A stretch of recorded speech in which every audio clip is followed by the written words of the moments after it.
မင်္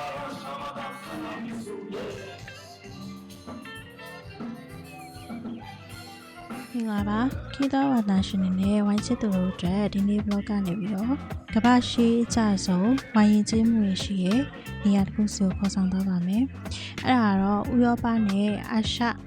အဆက်မှာရှိရပေါ့နော်အာမေးနီးယားနိုင်ငံရဲ့အစီအကားဆုံးနဲ့အရသာရှိရဲ့ဝိုင်းပွဲတော်ပွဲပဲဖြစ်ပါတယ်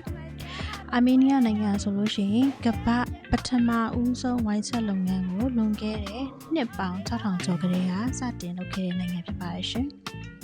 အဲ့ဒါကြောင့်ဝိုင်းပွဲတော်တွေကိုလည်းနှစ်စဉ်မှာတစ်နှစ်နဲ့တစ်နှစ်မတူဘဲနဲ့ပုံစံမျိုးစုံလေးနဲ့ပေါ့နော်ကျင်းပလေးရှိရယ်ဒီနှစ်ကတော့2026 Yerevan Wine Day ကတော့10နှစ်ပြည့်အထိမ်းအမှတ်ဖြစ်တဲ့အတွက်သူ့ရဲ့ထူးထူးခြားခြားအစီအစဉ်လေးတွေလည်းကျင်းပထားရပေါ့နော်အဲ့ဒါကတော့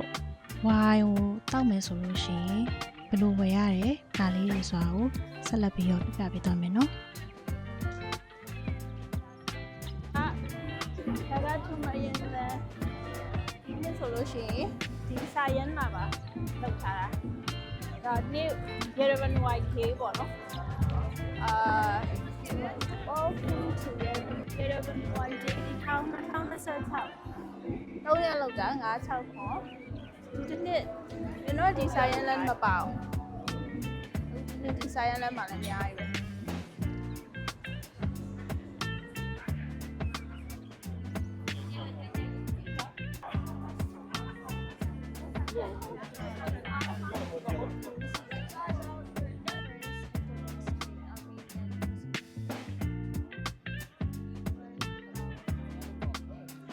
ခု2026ခုနှစ် Yerevan Wine Day ရဲ့ထူးခြားချက်ကတော့ဒီဝိုင်းခွက်ဝယ်ရပေါ့နော်ဝိုင်းခွက်ဝယ်တဲ့အခါမှာသတ်မှတ်ထားတဲ့ဘန်တွေကနေပြီးတော့ ACBA ဘန်စားတဲ့ Ameria ဘန်အဲ့လိုဘန်တွေကနေပြီးတော့ Visa Card or Master Card စင်တင်တစ်ခုခုနဲ့ကူပွန်ဝယ်ရတယ်ပေါ့နော်ကူပွန်ဝယ်ပြီးတော့မှသာလေဒီဝိုင်းခွက်ကိုဝယ်လို့ရပါတယ်ဝိုင်းခွက်ဝယ်ပြီးတော့မှရာချီသောဝိုင်းပေါင်းများစွာရဲ့အရာတာကိုလိုက်ပြီးတော့ဒီဆန်လို့ရမှာဖြစ်တယ်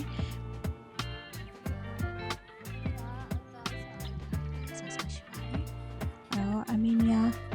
Yerevan Wine Day ရဲ့2026ထူးခြားချက်ကပုံမှန်တွေ့နေကြဈေးရောင်းထားတာတွေမျိုးမဟုတ်ပဲဒီနှစ်ထူးခြားမှုက seafood ပင်လယ်စာတွေကိုခင်းကျင်းပြီးတော့ခင်းရောင်းတာလေးတွေကိုထပ်ပြီးတော့တွေ့လာရတယ်ပေါ့နော်အရင်ပွဲတော်တွေမှာတွေ့နေကြတော့သူတို့ရဲ့အစားအစာတွေသူတို့ရဲ့ဒီအချိုမုတ်တွေပေါ့နော်အချိုမုတ်တွေပေါင်မုတ်တွေကိတ်မုတ်တွေ cheese တွေအာလူချော်လောက်အဲ့လောက်လေးပဲတွေ့ရတယ်အသားကင်လောက်ပဲတွေ့ရတယ်ဒီနှစ်တော့ပင်လယ်စာတွေကကင်ပြီးတော့ရောင်းတာကိုထပ်တိုးတွေ့ရတယ်ပေါ့နော်အဲ့တော့ရဲဝိုင်းရဲ့ပွဲတော်ကတစ်နှစ်နဲ့တစ်နှစ်မတူနောက်ထပ်တိုးတွေ့ရတာလေဒီမှာငမုတ်ကျော်တော်တော်ထူးထူးခြားခြားကြီးပါအာမေးနီးယားတွေငမုတ်ကျော်ရောင်းတာပထမဆုံးတွေ့ရတာဖြစ်ပါတယ်ရှင်အဲ့တော့ဒီနေ့ငမုတ်ကျော်လေးလည်းဝယ်ခဲ့ပါတယ်နောက်ပြီးတော့ရာသီဥတုကလေရုပ်တရက်ကြီးနေတာပြီးတော့အေးစင်စင်လေးကနေရုပ်တရက်ကြီးမိုးရုံလေတာတိုက်ပြီးရာသီဥတုလေးပြောင်းသွားတယ်ဒါညဘက်ရောက်တော့မယ်နော်ဒါပေမဲ့ဒီမှာနေရာဒီဖြစ်တဲ့အတွက်7:45လောက်မှမိုးချုပ်တယ်ပေါ့မှောင်နေပေါ့လေအဲ့တော့ဒါကြည့်ရလို့ရှိရင်ညနေဆောင်ဖြစ်ဒါပေမဲ့သူ့ရဲ့အချိန်က9:00နာရီဝန်းကျင်လောက်ဖြစ်နေပါပြီ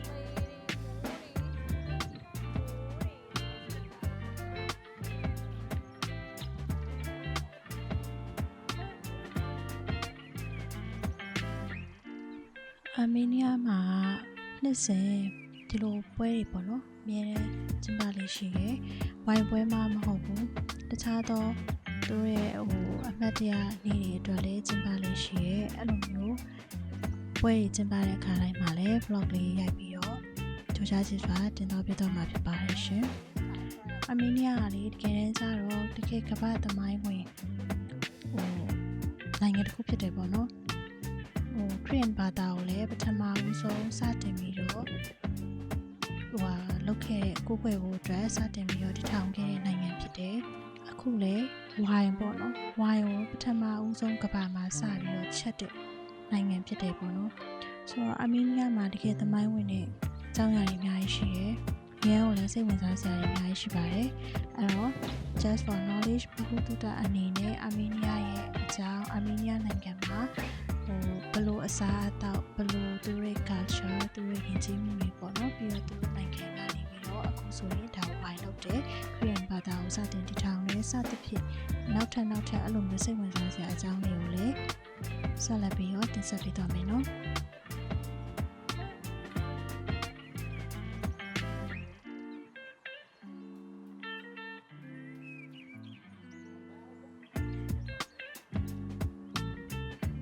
ခုဆက်ပြီးတော့